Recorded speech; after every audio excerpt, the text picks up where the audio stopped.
우리는 지혜를 배우고 가진 자로서 혹은 지혜이신 예수 그리스도가 우리 안에서 우리를 통치하는 자, 그분의 통치를 받는 그리스도인으로서 우리의 일상적인 외적인 삶을 어떻게 살아야 되는지, 그리고 그리스도 안에서 그리스도 앞에서 우리가 우리의 영적인 삶을 어떻게 살아야 되는지에 대한 의무, 책임, 주의 사항 이런 것들을 지금 살펴보고 있습니다.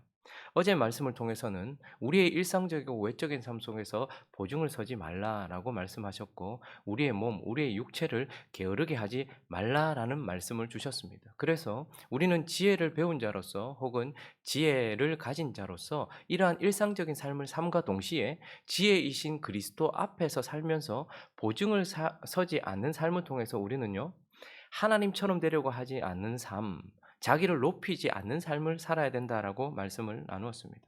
그리고 육체를 게으르게 하지 않는다라는 우리의 일상적인 삶의 교훈을 통하여서 우리는 육신의 종이 되지 말아라. 하나님을 섬기는 자리에서 벗어나서 육신을 섬기는 자리, 육신의 종이 되는 자리, 그러니 육신 아래로 내려가지 말아라라고 말씀하였습니다. 그러니 하나님처럼 위로 올라가려고 하지 말고 육신의 종처럼 아래로 타락하지 말라라고 우리에게 말씀하셨죠. 이어지는 6장 12절부터 계속해서 우리에게 외적이고 또 일상적인 삶과 그리고 영적인 삶에 대한 교훈을 주고 있습니다. 오늘 살펴볼 몇 가지 주제는 두 가지인데요. 그 첫 번째는 바로 나누지 말라라는 것입니다. 하나님께서는 또한 우리에게 나누지 말라, 가르지 말라, 분리시키지 말라라고 우리에게 말씀하고 있습니다. 오늘 본문을 보면 하나님께서 미워하시는 것, 하나님께서 싫어하시는 것, 여러분 하나님이 뭘 기뻐하시는지 아는 것도 참 중요하지만 하나님이 무엇을 싫어하시는지 이거 참 중요합니다. 그런데 하나님이 명확하게 하나님이 싫어하시는 것, 미워하시는 것을 오늘 우리에게 기록을 통하여서 보여주고 있는데 14절을 보면요. 그의 마음에 패역을 품으며 항상 악을 꾀하여 다툼을 일으키는 자라. 하나님께서는 뭘 싫어하시는가 하면 다툼을 일으키는 것, 그 다툼, 분쟁 이것을 싫어하신다라고 말합니다. 사람 사이에서 다툼이 일어나게 하는 것, 그걸 싫어하신다. 그리고 그 다툼을 일어나게 하는 자, 그를 싫어하신다라고 말하면서 좀 더 구체적으로 16절은 이렇게 말하고 있습니다. 16절 읽어보겠습니다. 시작. 여호와께서 미워하시는 것, 곧 그의 마음에 싫어하시는 것이 예닐곱 가지니. 자, 하나님께서 다툼 그걸 싫어하시네. 좀 더 구체적으로 미워하시는 것, 그 마음에 싫어하시는 것이 예닐곱 가지니라고 기록하고 있는데, 이것을 원문을 살려서 우리에게 확 와닿도록 다시 한번 읽어드리면 이렇습니다. 하나님께서 미워하시는 것이 여섯 가지다. 그리고 그분이 몹시 싫어하시고 미워하시는 것이 한 가지 더 있다. 이렇게 말하고 있는 거예요. 그러니 일곱 가지를 얘기하면서 일곱 번째 나오는 것을 하나님께서 가장 싫어하시고 그 앞에 나오는 여섯 가지는 이 일곱 번째를 이루는 것이기 때문에 싫어하신다라는 그런 의미입니다. 그러니 이 여섯 가지를 하나님께서 싫어하시는데 그것은 이 일곱 번째 것을 이루기 때문이다라는 것인데, 그것이 17절부터 나오죠. 하나님께서 싫어하시는 것이 첫 번째가 교만한 눈입니다. 그리고 거짓된 혀입니다. 그리고 무죄한 자의 피를 흘리는 손이다 이렇게 말씀하고 있고, 18절은요 악한 계기로 꾀하는 마음, 빨리 악으로 달려가는 발, 그리고 19절은 거짓을 말하는 망령된 증인, 그리고 마지막 절 읽어볼까요? 마지막 밑부터 읽어보겠습니다. 시작. 및 형제 사이를 이간하는 자니라. 하나님은 사람 사이에 분쟁을 일으키는 것, 그 분쟁을 싫어하십니다. 그리고 하나님은 이 여섯 가지를 통하여서 형제 사이를 이간하는 것, 그러니까 나누는 것, 갈라놓게 만드는 것, 다툼이 일어나게 하는 것, 하나님은 그것을 싫어하신다라고 말씀하시면서 사람 사이에, 일반적인 사람 사이에서의 갈라짐, 나눔, 그걸 조장하는 것, 그리고 특별히 형제들 사이에, 그리스도인 사이에, 형제들 사이에서 그것을 갈라내고 나누게 하는 것, 그것을 하나님께서 매우 미워하시고 싫어하신다라고 말씀하면서 지혜를 가진 자로서 우리는 우리의 삶 속에서 사람들 사이에서 자꾸 다툼을 일으키는 사람들이 있어요. 그냥 그게 기질이고 체질인 것 같아요. 그런 사람들은 교회 안에 들어와도 계속해서 교회에 분쟁을 일으키고 이간질을 시키고 다툼을 자꾸 조장하는 사람들이 있단 말입니다. 그런데 하나님은 이것을 싫어하신다, 미워하신다라고 말씀하면서 우리에게 나누지 마라라고 말씀합니다. 이렇게 우리 일상생활 속에 요구되어지는, 외적인 삶 속에 요구되어지는 나누지 말라라는 교훈을 통해서 하나님은 또한 그리스도의 통치를 받는 자로서 우리의 영적인 삶에 대한 또 교훈을 주시는데, 그것은 결국 무엇입니까? 나누는 것, 다툼이 일어나게 하는 것, 이간하는 것, 이것은 결국 사단을 닮은 삶을 살지 말라라는 것입니다. 사단의 특징은 딱 한 가지입니다. 나누는 것. 계속해서 분쟁시키고 이간질시키는 것입니다. 사단은 하나님과 우리의 사이를 나누어 놓았습니다. 그리고 사단은 아담과 하와 사이를, 가인과 아벨 사이를 나누어 놓았습니다. 그리고 사단은 사람과 피조 세계 사이를 나누어 놓았습니다. 전부 다 갈라놓았단 말입니다. 이것이 사단이 하는 일이고, 하나님은 자꾸 사람 사이에 다툼 일으키고 교회 안에서 분쟁 일으키고 이간질 하지 말아라. 왜냐하면 그것은 하나님이 미워하시고 싫어하시는 것, 그런 자 사단을 닮은 모습이기 때문에 사단과 같은 삶을 살지 말아라라고 말하고 있습니다. 여러분, 특별히 우리의 사회생활 속에서도 그래야 되지만 특별히 교회 안에서도 우리에게는 이것이 요구되어집니다. 교회 안에 보면요, 율법을 닮은 자들이 있어요. 여기서 말하는 율법이란 하나님께서 우리의 삶을 무엇을 기뻐하시고 싫어하시는지 하나님에 대해서 보여주는 빛나는 아름다운 율법을 말하는 것이 아니라 그 율법의 용법, 율법은 우리가 무엇이 잘못되었는지를 가르쳐주는 칼입니다. 빛입니다. 그리고 율법은 우리를 죽게 하는 것이죠. 그런데 교회 안에 보면요, 늘 율법을 닮은 사람들이 있어요. 저 사람이 뭐가 잘못됐는지, 니는 뭐가 잘못됐는지, 그래서 끊임없이 지적하고 그 사람에 대하여 찔러대면서 그 사람을 고치려고 하는 율법적인 삶을 사는 사람들이 있어요. 이것도 사실 하나님께서 기뻐하지 않습니다. 그러나 그것보다 더 싫어하는 것이 무엇일까요? 율법 같은 사람보다 더 싫어하는 것은 사단 같은 사람이에요. 교회 안에 들어와가지고 이렇게 갈라내고 저렇게 갈라내고 성도들 사이를 갈라내고 성도와 목회자 사이를 갈라내고 교회와 교회 사이를 갈라내려고 하는 것. 여러분, 근데 우리 안에 이런 기질이 많거든요. 그래서 우리는 항상 조심해야 됩니다. 율법 같은 사람, 특별히 자녀들한테 부모가 그래요. 늘 잔소리죠. 그러니까 자녀들에게 우리는 어쩌면 율법 같은 모습이기 때문에 자녀들과의 관계가 이간질 될 때가 많아요. 우리는 그 자녀를 위해서 그렇게 말한다고 하지만 하나님은 우리가 율법을 닮거나 사단을 닮지 않고 복음을 닮기를 원하십니다. 복음은 나 자신이 자신을 희생하여서 사람을 살리는 거예요. 복음은 사람을 살리지만 율법은 사람 죽이는 거거든요. 그런데 똑같은 사랑을 가지고서 율법을 닮을 것인가 복음을 닮을 것인가 우리는 선택해야 되고요. 특별히 교회 안에서 나도 모르는 사이에 계속해서 내 한마디가 성도와 성도를 갈라낼 때가 있습니다. 내 한마디가 성도와 목회자를 갈라낼 때가 있단 말입니다. 그러므로 하나님은 영적인 삶 속에서 사단을 닮지 말아라 라고 우리에게 말씀하면서 결국 이것은 영적인 삶 속에서 하나님을 대적하지 말라라는 거예요. 사단은 하나님이 미워하시는 것만 골라서 하고 있습니다. 하나님이 사랑하시는 성도들을 유혹하고요, 하나님이 사랑하시는 사람들과 피조 세계와 교회 사이를 계속해서 이간하면서 결국은 그가 미워하는 행동을 하는 것, 하나님을 대적하는 삶, 이것이 바로 사단을 닮은 삶이고 하나님께서 싫어하시는 삶이다라는 것이죠. 요즘 보면 주아도 이제 많이 컸고요, 유나도 많이 컸어요. 근데 이제 예아가 미운 5살이라고 하죠. 실수로 뭘 잘못할 때가 있잖아요.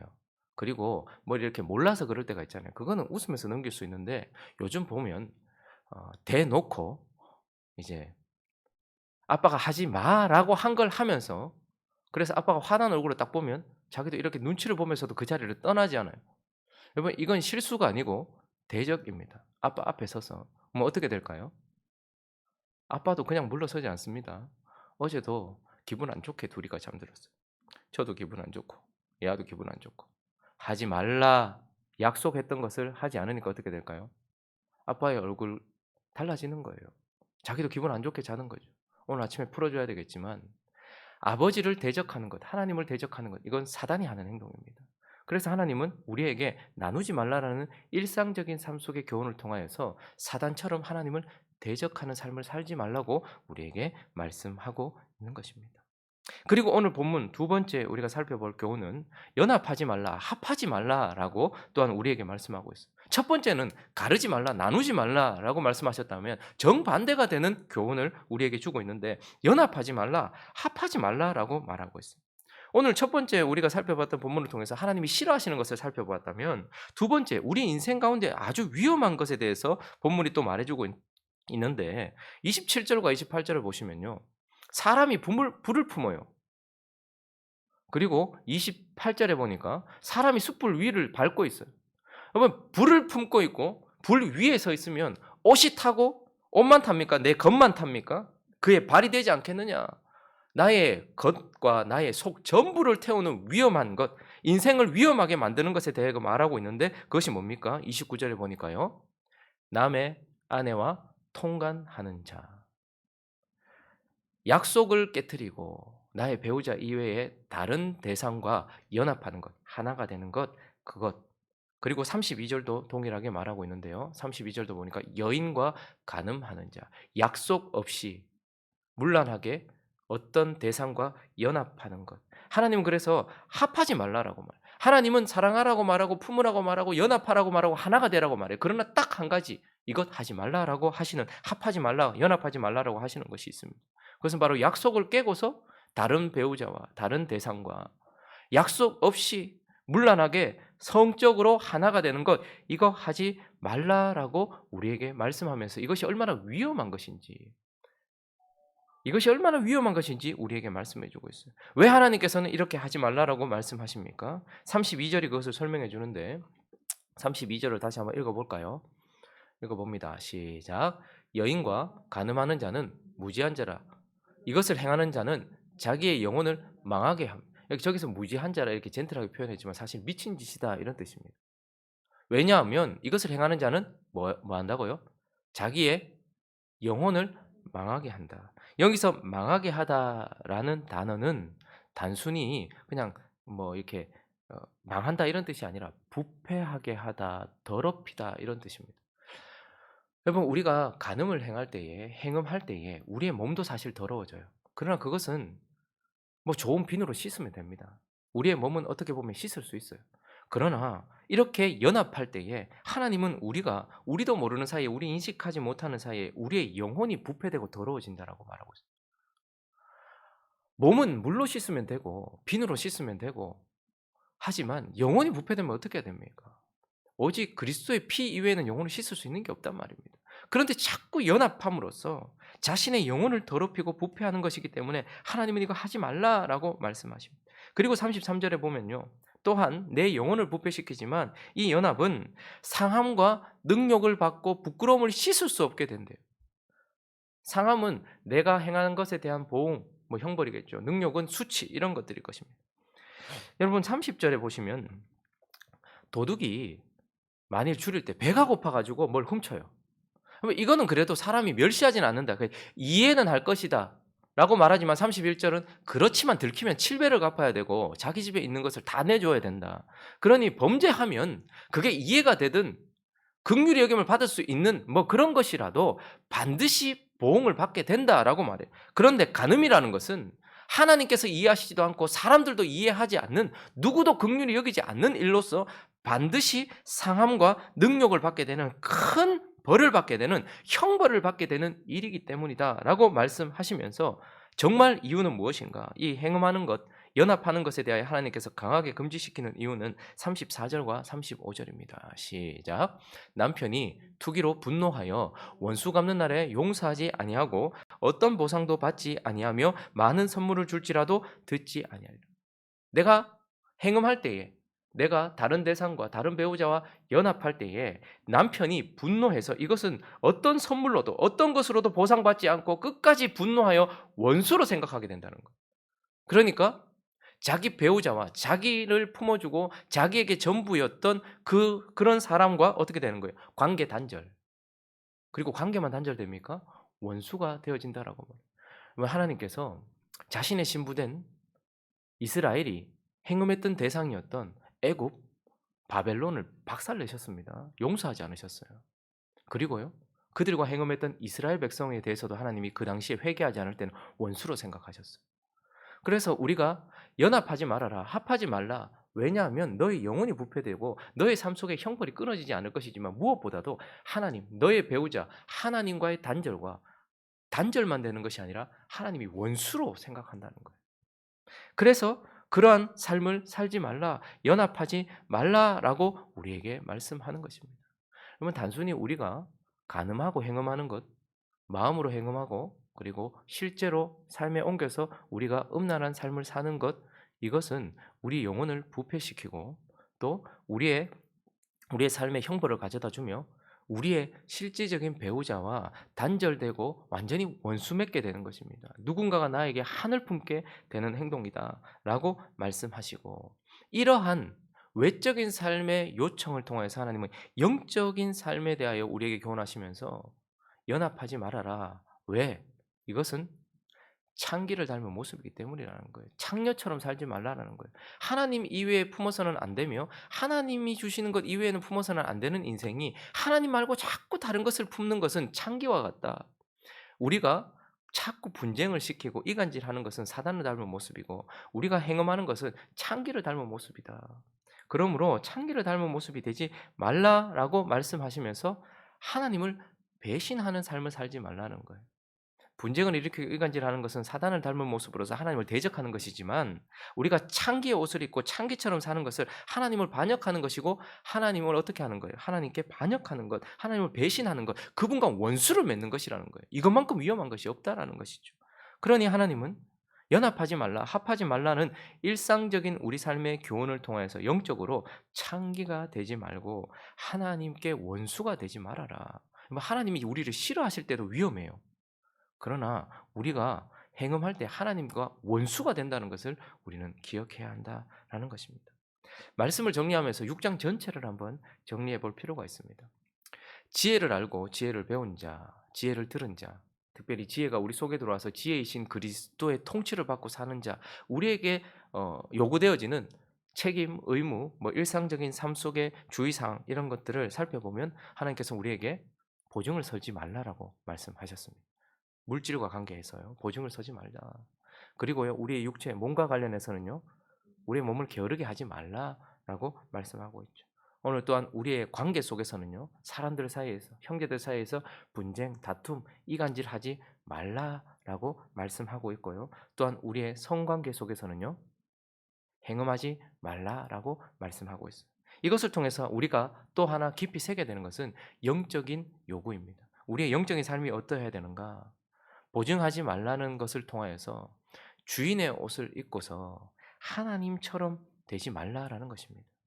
마치 내가 가지고 있는 능력이 누군가의 삶, 누군가의 내일을 보장해 줄 수 있을 것처럼 오직 하나님만 하실 수 있는 그 일을 흉내내고자 주인의 옷, 하나님의 옷을 입고 하나님처럼 누군가에게 위에 올라가서 하나님처럼 되고자 하는 주인의 옷을 입고 하나님처럼 되려고 하는 삶 살지 말라.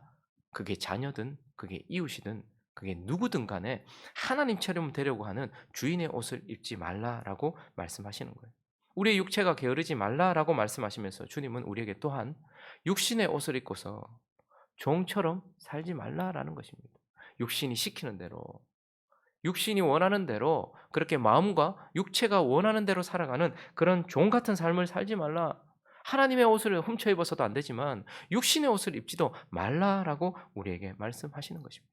그리고요, 사단의 옷도 입지 말라는 거예요. 사단처럼 옷을 입고 이간질 시키면서 하나님을 대적하는 자리에 서지 마라.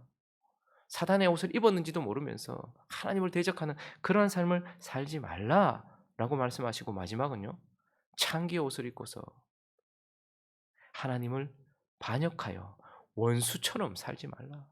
우리에게 말씀하고 있습니다. 여러분, 우리가 범죄했을 때 하나님께서 우리에게 가장 먼저 옷을 입혀 주셨습니다. 하나님께서 우리가 범죄했을 때 우리가 가장 먼저 했던 행동도 옷을 만들어 입었던 거예요. 그러나 할 수 없는, 그냥 무화과 잎으로 자기 자신을 가렸어요. 그런데 하나님 그거 아니다라고 말씀하시면서 우리에게 가죽옷을 입혀 주셨습니다. 그러니 우리는 언제나 그리스도라는 가죽옷을 입고 있어야 하는 것입니다. 그런데 주인의 옷을 몰래 훔쳐 입고 하나님처럼 되려고 하는 행동 하지 말라. 분명히 우리에게 말씀하고 있습니다. 육신의 옷을 입고서 종처럼 살아가지 말라. 사단의 옷을 입고서 하나님을 대적하면서 맞서지 말라. 창기의 옷을 입고서 하나님과 원수 맺지 말라라는 영적인 교훈까지 살피면서 우리의 삶은 영적으로도 하나님이 요구하시는 삶대로 살고, 외적으로도 일상적으로도 하나님이 요구하시는 삶을 살아가는 저와 여러분 되시기를 예수 그리스도의 이름으로 축원합니다.